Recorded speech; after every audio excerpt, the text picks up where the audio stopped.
Welcome to my YouTube channel the learning point. वैसे आज video start करने से पहले आप लोग से कुछ रिक्वेस्ट करना चाहता हूँ। प्लीज़ यार लाइक सब्सक्राइब और शेयर कर दो। मेरे वीडियो का एनालाइज देख के तो मुझे रोना आ रहा है। आप लोग यार मेरा सब्सक्राइब और व्यूज़ नहीं बढ़ा रहे हो। लोग यूट्यूब चैनल से हेरियर सफारी फॉर्चूनर पता नहीं क्या क्या ले रहे हैं। यार मेरे को तो एक कम से कम स्मार्ट बोर्ड तक लेने दो जिससे मैं अच्छी तरह से पढ़ा सकूँ। पता है आज मेरी मम्मी भी सुना रही थी, तू क्या करते रहता है वीडियो वगैरह बना के, रूम में किसी को घुसने ही नहीं देता है, व्यूज़ तो तेरे आ नहीं रहे। मैंने कहा आएंगे मम्मी, मुझे अपने व्यूअर्स पे बहुत भरोसा है। क्यों, सही कहा ना। प्लीज़ यार लाइक सब्सक्राइब और शेयर कर दो। चलो ये सब तो हो गया इंट्रोडक्शन वाला बात। अब हम लोग शुरू करते हैं एटम्स एंड मॉलिक्यूल्स। आज हम लोग का एटम्स एंड मॉलिक्यूल्स का पार्ट 2 पढ़ना है।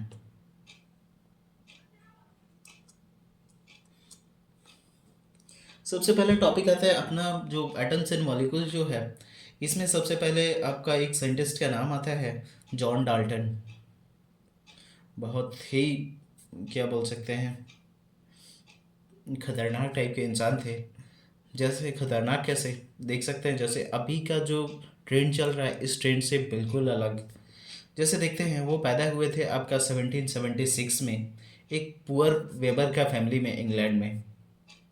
अब इंग्लैंड में भी पुअर होते हैं वो तो मुझे पता नहीं था, अब मे भी होते होंगे।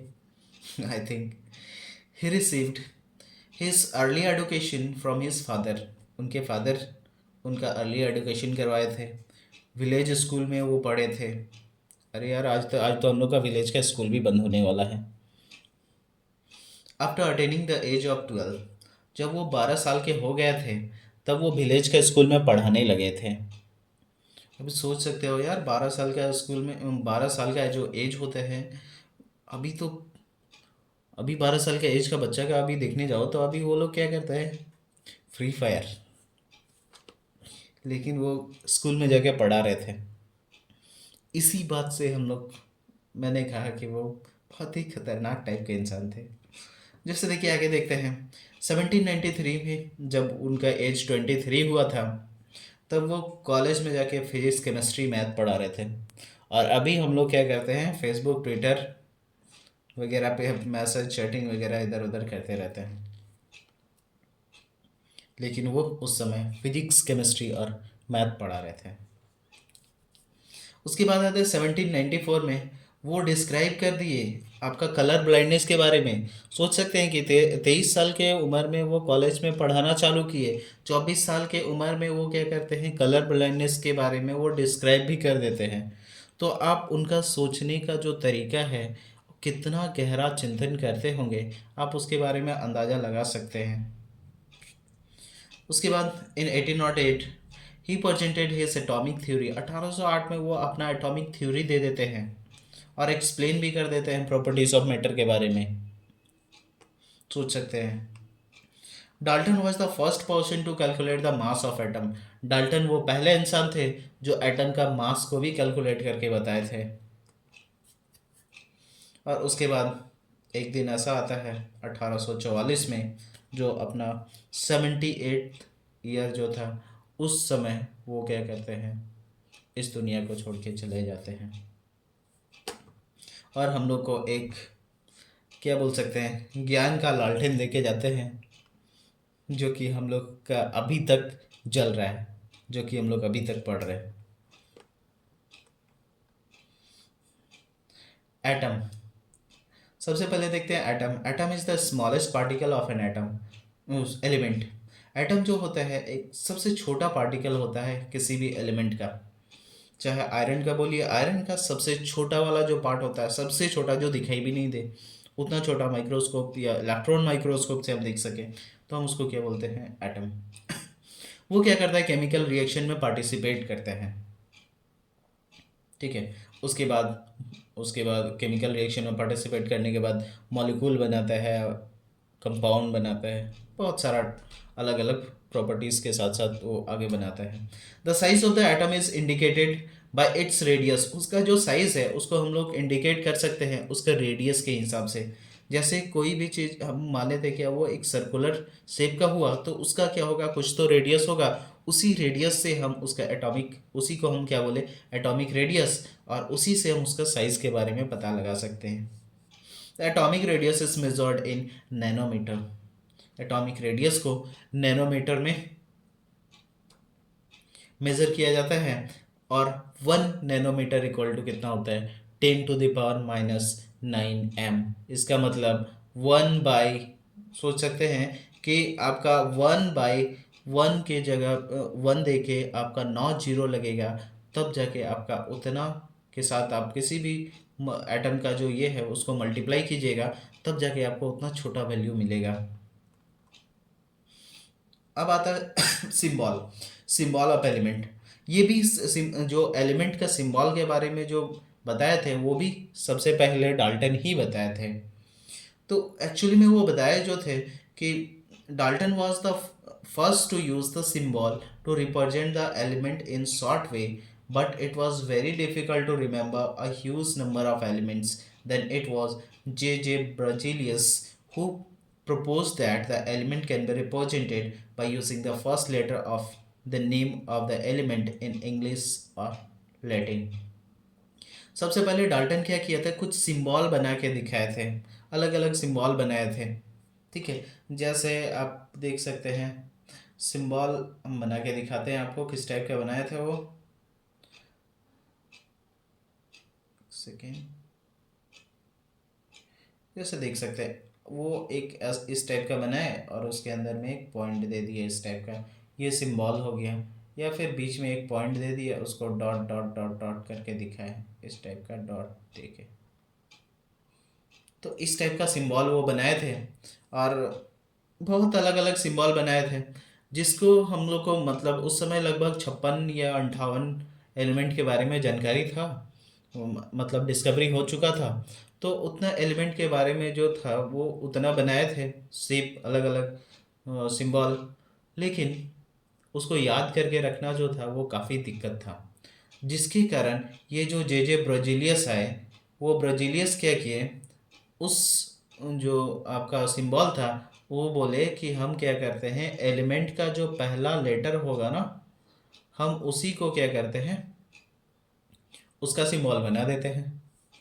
जैसे हाइड्रोजन का एच बना देते हैं, जैसे हाइड्रोजन का एच होता ही है, ठीक है, कार्बन का सी होता है, इस टाइप से वो बना दिए। और वो जो मैच नहीं किया, इंग्लिश का डबल आ रहा था, उसको हम लैटिन वाला वर्ड से भी कर दिए। ठीक है, आगे हम लोग देखेंगे। अभी आता है atomic mass of an element. अभी एटॉमिक मास क्या होता है, किसको बोलेंगे एटॉमिक मास, तो atomic mass is the relative mass of an atom. Atomic mass क्या होता है, रिलेटिव मास होता है किसी भी एटम का as compared with the mass of the carbon 12 atom taken as 12 unit. जैसे कि कार्बन 12 एटम जो होता है, जैसे कार्बन का एटॉमिक नंबर 12 भी होता है, तो उसका क्या होता है, वो 12 जो एटम होगा, 12th पार्ट वाला जो होगा, उसमें क्या करेगा, वो 12 यूनिट को वो एक यूनिट मानेगा। ठीक है, उसके हिसाब से फिर दूसरे को कंपैरिजन करा के निकाला।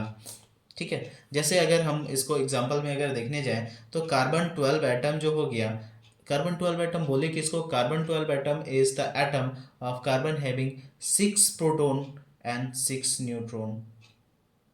ठीक है, कार्बन 12 एटम में क्या होता है, 6 प्रोटॉन होता है और 6 न्यूट्रॉन होता है। इसी को जोड़ के हम क्या बना दिए, कार्बन 12 एटम, और इसी को हम क्या मान लिए, मास, उसका यूनिट,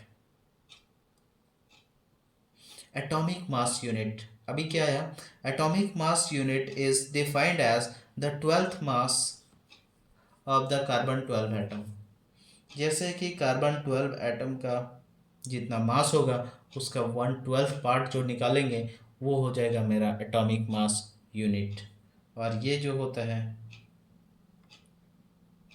जैसे देख सकते हैं वन एटॉमिक मास यूनिट का वैल्यू आपको दिया गया है 1.6605 इंटू 10⁻⁻24 ग्राम। अगर ग्राम में देखने जाएं तो एक एटॉमिक मास यूनिट बराबर होता है 1.6605 इंटू 10⁻⁻24 ग्राम। अभी उसके बाद देखते हैं एटम मेरा जो है जनरली दो फॉर्म में मिल जाता है हमको। दो तरीके से हम उसको दिखा सकते हैं। जैसे एटम होता है या तो मॉलिक्यूल के फॉर्म में या तो आयन के फॉर्म में। ठीक है, तो सबसे पहले देख लेते हैं मॉलिक्यूल वाला ही देखते हैं। Molecule is the smallest particle of matter. Matter का वो सबसे छोटा पार्टिकल होता है जिसके पास प्रॉपर्टीज होता है कि वो फ्री रह सके। ठीक है, फ्री रह सकने का मतलब हुआ जैसे अगर हाइड्रोजन को देखने जाए तो हाइड्रोजन वो अकेले एक हाइड्रोजन नहीं रह सकता है, उसको क्या करना पड़ेगा, न्यूट्रलाइज होके रहना पड़ेगा। तो न्यूट्रलाइज होने के लिए उसको और एक हाइड्रोजन का ज़रूरत पड़ता है।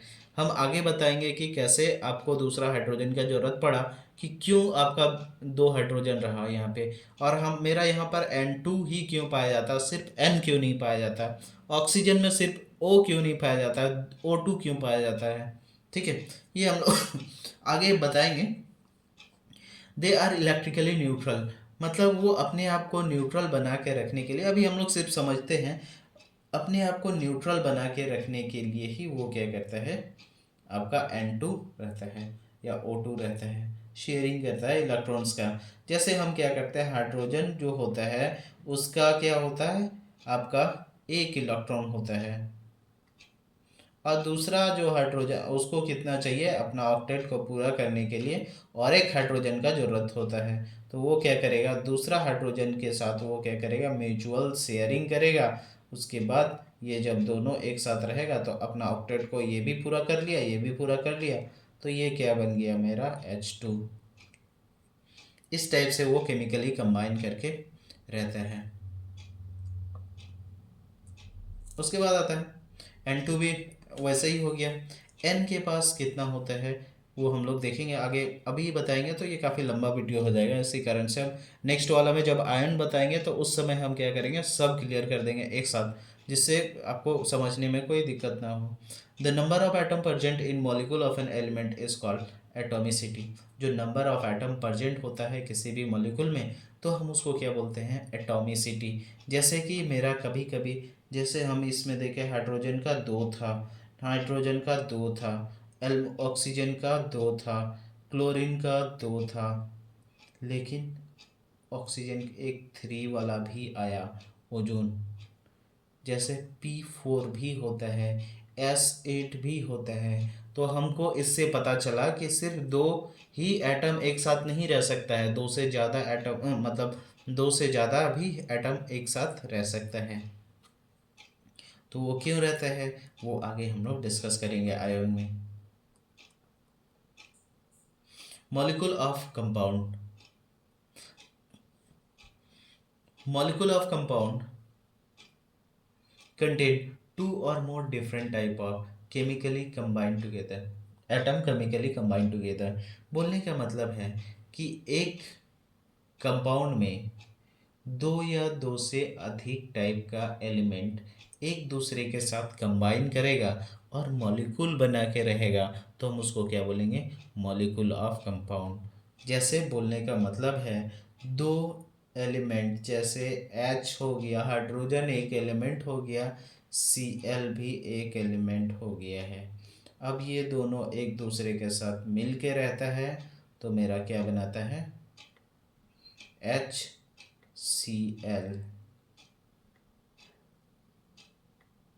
ठीक है, जैसे आप देख सकते हैं ये हाइड्रोजन मिला और ये Cl मिला और ये दोनों मिला के HCl मॉलिक्यूल बनाया।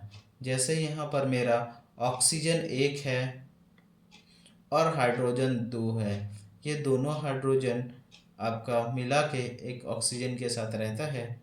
ये भी बताएंगे कि आपका ये जो दो H ही क्यों है, तीन H क्यों नहीं है, ऑक्सीजन एक ही क्यों है, दो ऑक्सीजन क्यों नहीं है, ये सब जितना भी है सब आपका नेक्स्ट जो आपका आयन वाला पार्ट आएगा उसमें सब क्लियर हो जाएगा।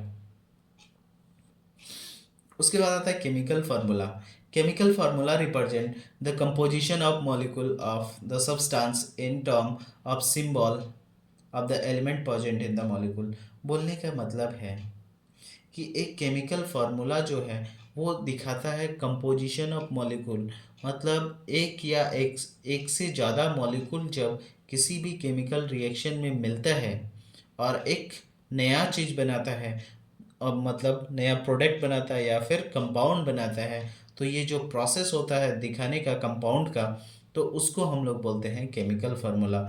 जैसे मेरा यहाँ पर देखिए हम लोग एच, ये जैसे हाइड्रोजन का एक ये था, दो हाइड्रोजन का मॉलिक्यूल और एक ऑक्सीजन का मॉलिक्यूल, ये दोनों मिलके मेरा क्या बनाता है, H2O का मॉलिक्यूल बनाता है। और ये जो एलिमेंट के लिए अगर आपका दो हाइड्रोजन हाइड्रोजन मिला होता तो वो क्या बनता, जैसा देखिए दो हाइड्रोजन हाइड्रोजन मिला है तो ये आपका एलिमेंट का मॉलिक्यूल बना है, लेकिन आपका दो हाइड्रोजन और एक ऑक्सीजन मिला तो ये कंपाउंड का मॉलिक्यूल बना। जैसे आपका ऑक्सीजन दो है तो आपका ये एलिमेंट का बना, ठीक है फार्मूला, और ये आपका CO2 है तो ये आपका कंपाउंड का फार्मूला बना।